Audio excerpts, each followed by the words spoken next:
آمنہ کے 3 بچے، بات تو ہم سب کو پتا ہے، لیکن اس کی بڑی بیٹی نے اس رات کو کیا دیکھا، آج اس کے بیان نے اس سارے کیس کو ایک طریقے سے دوبارہ سے زندہ کر کے رکھ دیا۔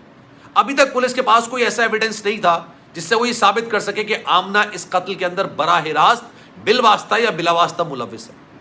فرحان کے بارے میں صرف یہ ایویڈنس موجود تھا کہ اس نے ایک بالی جرم کیا، اس نے ایکسیپٹ کیا کہ ہاں میں نے اس کو مارا ہے، اس کے بعد اس کی لاش کو جلا دیا، پھر وہ اپنے بیان سے مکر گیا۔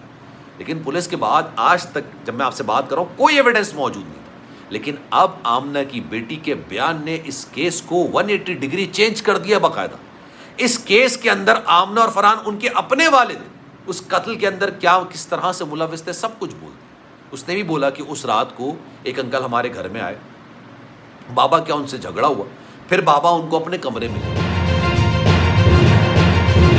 بسم اللہ الرحمن الرحیم، السلام علیکم، آپ سبھی کو خوش آمدید۔ میں ہوں سلمان مرزا اور آپ دیکھ رہے ہیں میرا یوٹیوب چینل اور Facebook page sum up with Salman Mirza.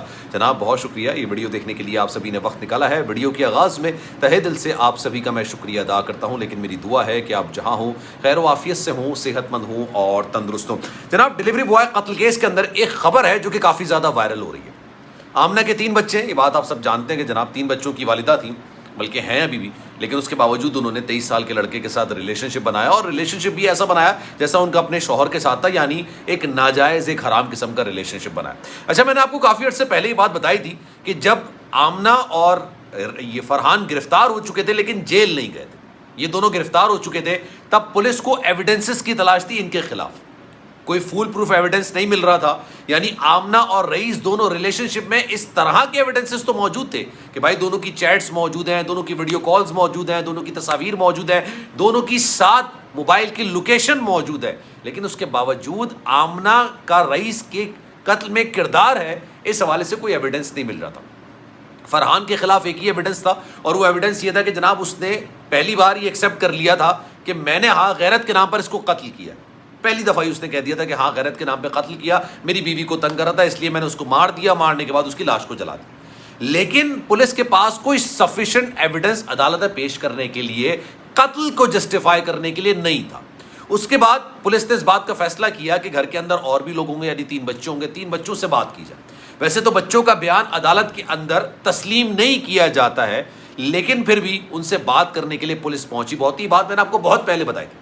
آج اس حوالے سے خبر نکل کر سامنے آ رہی ہے کہ آمنہ کی جو بڑی بیٹی ہے اس نے اس بات کو بتایا ہے کہ رئیس کو اس رات کو قتل کیا گیا تھا۔ وہ نابلد تھی اس نام سے کہ رئیس کون تھا، لیکن اس نے اس بات کو کنفیس کیا، ایک طریقے سے اس بات کی پہ شہادت دی ہے کہ جب ایک انکل ہمارے گھر پر آئے تھے تو ان کو مارا پیٹا گیا تھا، اور اس وقت میں اپنے چچا کے روم کے اندر تھا۔ اور آمنہ نے بھی سب سے پہلے یہ بیان دیا تھا کہ بھائی جب یہ سارا معاملہ ہو رہا تھا تب میں 11:30 بجے اپنے دیور کے کمرے میں تھی۔ اور بڑی حیرت انگیز بات ہے کہ یار 11:30 بجے آپ کا دیور بھی آپ کے گھر کے اندر موجود ہے اسی کمرے میں، اور آپ بھی اس کمرے کے اندر موجود ہیں، اور آپ کا شوہر باہر بیٹھا ہوا ہے۔ مطلب یہ بڑی حیرت انگیز، بڑی اچنبھے والی بات تھی۔ اس کو کسی نے ایکسیپٹ، مطلب معزز گھرانے کے اندر، عزت دار گھرانوں کے اندر اس چیز کو ایکسیپٹ نہیں کیا جاتا ہے، لیکن چلے آمنہ نے یہ بیان بنا سوچے سمجھے دے دیا تھا۔ اب اس بیان کے حوالے سے کہا جا رہا ہے، کچھ لوگ یہ بات کر رہے ہیں، آنیسٹلی اس وقت میرے پاس یہ مصدقہ اطلاعات تھی کہ پولیس نے آمنہ کے بچوں سے باقاعدہ بات چیت کی ہے، اور وہ انویسٹیگیشن نہیں تھی، وہ انٹیروگیشن نہیں تھی۔ بچوں سے آپ انٹیروگیشن نہیں کر سکتے ہیں، اس کے لیے آپ کو عدالت کے حوالے سے باقاعدہ طور پر وارنٹ بھی چاہیے ہوتا ہے اور پیشگی اجازت بھی چاہیے ہوتی ہے بچوں تک پہنچنے کے لیے۔ کسی بھی کو بھی گرفتار کرنے سے پہلے، کسی کے خلاف باقاعدہ کیس کو پٹ اپ کرنے سے پہلے آپ کے پاس ایویڈنسز ہوتے ہیں، اور ان ایویڈنسز کی بنیاد پر آپ ایک سالڈ کیس بناتے ہیں۔ پروسیکیوشن اسی طرح کی ہوتی ہے، لیکن آج یہ خبر کافی زیادہ گردش کر رہی ہے۔ آنیسٹلی میں کوشش کروں گا کہ کل تک اس کے حوالے سے کوئی جامع چیز آپ کے پاس لے کر آؤں، لیکن میں آپ کو ایک چیز بتا دیتا ہوں، پولیس نے ان لوگوں سے بات ضرور کی تھی جو اس گھر کے اندر موجود ہیں۔ جس رات کو رئیس کو قتل کیا گیا تھا، اس رات میں جتنے لوگ گھر کے اندر موجود تھے، مطلب آمنہ اور فرحان، یہ تو مرکزی ملزمان، بچے بھی اس گھر کے اندر موجود ہیں، ان سے بات ضرور کی تھی، ان سے تفتیش ضرور، تفتیش کا لفظ آپ یوز نہیں کر سکتے، لیکن ہاں ان سے سوال جواب ضرور کیے تھے۔ اور اس وقت آمنہ کی جو بڑی بیٹی تھی اس نے اس بات کو بتایا تھا، ایک انکل آئے، بابا سے ان کا جھگڑا ہو رہا تھا، اور جھگڑے کے دوران تھوڑی سی آوازیں بھی آ رہی تھیں، وہ بچے ان کو نہیں پتا کہ آوازیں کس طرح کی ہیں، مار پیٹ کی ہیں، کس طرح کی ہیں. فرحان نے اپنے بیان کے اندر یہ بات ایکسیپٹ کی تھی کہ رئیس کو جب میں مار رہا تھا، جو پہلا بیان تھا اس کا، جب میں اس کو مار رہا تھا تب اس نے 2 ٹی شرٹیں پہنی ہوئی تھی، اس کے منہ سے خون نکل رہا تھا، تو میں نے ایک ٹی شرٹ اس کے منہ پہ ڈال دی. شور بہت کر رہا تھا، کرا بہت رہا تھا، درد کافی زیادہ ہو رہا تھا، اور پھر اس کی ویڈیو بھی بنائی گئی تھی. میں نے آپ کو یہ بات بتائی تھی کہ مرنے سے پہلے، اس کو مارنے سے پہلے اس کی ایک ویڈیو بنائی گئی، اور وہ ویڈیو یہ تھی کہ یار میں اس گھر میں چوری کی نیت سے آیا تھا، چوری کی نیت سے آیا، اور اس کے بعد لوگوں نے مجھے پکڑ لیا اور میری یہ درگت بنائی. یہ ایک طریقے سے ایویڈنس بنانے کی کوشش کی گئی تھی فرحان کی جانب سے، اور وہ آوازیں ان کے بچوں نے سنی، اور ان آوازوں کی شہادت ان بچوں نے پولیس کے سامنے رکھی. آپ بڑے کو، جو بڑے ملزمان ہوتے ہیں یا بڑے لوگ ہوتے ہیں، ان کو آپ یہ سمجھا سکتے ہیں کہ آپ نے کب کیا کس طرح سے بولنا ہے، کس کو کیا بات کہنی ہے، پولیس کے سامنے کیا کہنا ہے، عدالت کے سامنے کیا کہنا ہے. لیکن آپ بچوں کو پوری کہانی نہیں سمجھا سکتے. آپ بچوں کو غلط بیان دینے کے لیے ان کی باقاعدہ تیاری نہیں کرا سکتے. بچے معصوم ہوتے ہیں، فرشتوں کا روپ ہوتے ہیں، یہ کہا جاتا ہے. اس لیے جو ان کے دل میں آتا ہے وہ اس بات کو بول دیتے ہیں، ان کو سمجھا دیتے ہیں کہ بھائی یہ ہوا تھا، ایسا نہیں.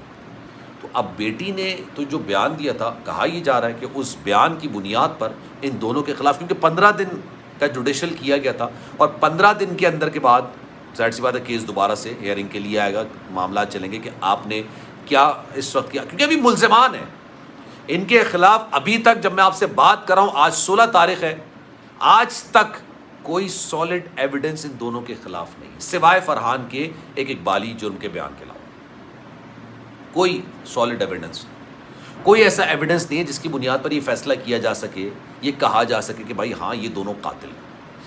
آمنہ کے خلاف اس حد تک ایویڈنس موجود ہیں کہ دونوں ریلیشن شپ میں تھے، دونوں بات کر رہے تھے، دونوں کی تصاویر موجود ہیں، دونوں کی آڈیو کال موجود ہیں، چیٹس موجود ہیں، ویڈیو کالنگ موجود ہے، تصاویر موجود ہیں، بے تحاشا ریکارڈز موجود ہیں، جس سے اس بات کو ثابت کیا جا سکتا ہے کہ کم سے کم چھیڑم خانی والا معاملہ نہیں تھا. لیکن قتل کے حوالے سے، قاتل کے حوالے سے، قتل کب ہوا، کوئی ایویڈنس اس وقت موجود نہیں. اور یہ فیور کرے گا فرحان اور آمنہ کو، جبھی فرحان نے اپنا بیان تبدیل کر لیا. خیر جناب، اس بارے میں آپ کی رائے کیا ہے؟ میں چاہوں گا کہ کامنٹ سیکشن میں اپنی رائے کا اظہار ضرور کیجیے گا. سلمان مرزا کو دیجیے اجازت. زندگی رہی، صحت رہی، آپ کی دعائیں رہی تو انشاءاللہ آپ سے پھر ملاقات ہوگی. جانے سے پہلے گزارش، اگر آپ نے چینل سبسکرائب نہیں کیا سلمان مرزا آفیشیل، میرے یوٹیوب چینل کو سبسکرائب ضرور کریں، بیل آئیکن ضرور دبائیں. کوئی بات آپ کہنا چاہتے ہیں، کوئی ڈسکشن کرنا چاہتے ہیں، رابطہ کرنا چاہتے ہیں، Salman.MRZ کے نام سے میرا انسٹاگرام اکاؤنٹ ہے، چاہیں تو آپ فالو کر لیں. جو آپ میسج کریں گے انشاءاللہ میری کوشش ہوگی کہ آپ کے میسج کا میں رپلائی ضرور کروں. خیال رکھیے گا اپنا. اللہ حافظ.